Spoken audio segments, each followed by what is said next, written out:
I'm here to give an example of an integral that's a little bit more difficult to do than what we've seen before. At least it's a little different. And that is, here's the integral, and the curve is just a circle centered at the origin, but it has radius 3. And in particular, look at the denominator. The denominator has z minus 2 squared, and 2 is clearly within the circle, which means that this entire integrand is not holomorphic inside the circle. This means that we can't just simply say that gamma is contractible to a point, and therefore the integral is 0. You could do that if the integrand were holomorphic, but this isn't. But instead, notice that this looks like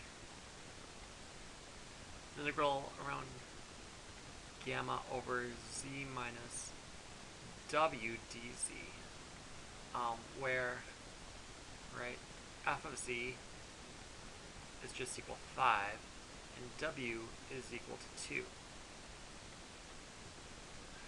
So if it were like this, it's not because the squared is there, but if it were like this, we would know that this is equal to 2 pi I times f of w, which means 2 pi I times f of 2, since w is 2, and then 2 pi I times, well, f of z is equal to 5.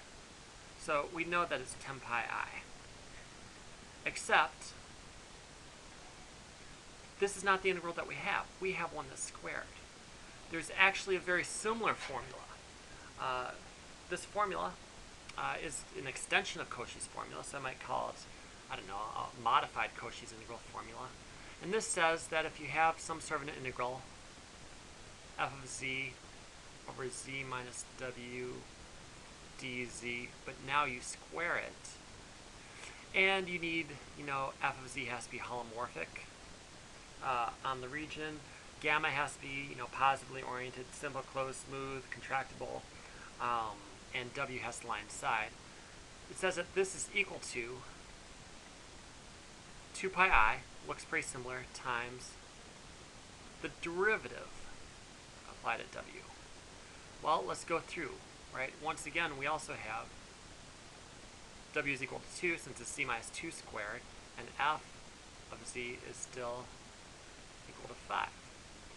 Well, so let's compute this. It's 2 pi I times f prime of w, that's f prime of 2 pi I times, what's the derivative of 5? The derivative of 5 is 0.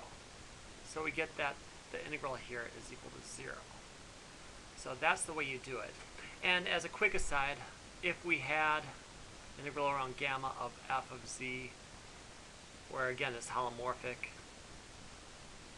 z minus w cubed, we'd end up with 2 pi I, this time over 2 factorial. Really, you can think of this as this is divided by 1 factorial, and this is divided by 0 factorial. That's the first derivative, this is the 0th derivative, times f double prime of w.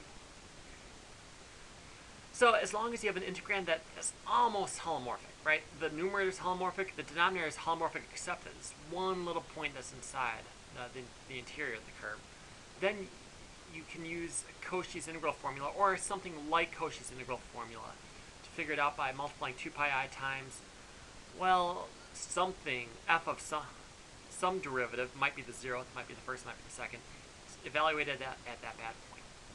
This is Cauchy's integral formula, and a couple examples of its modification.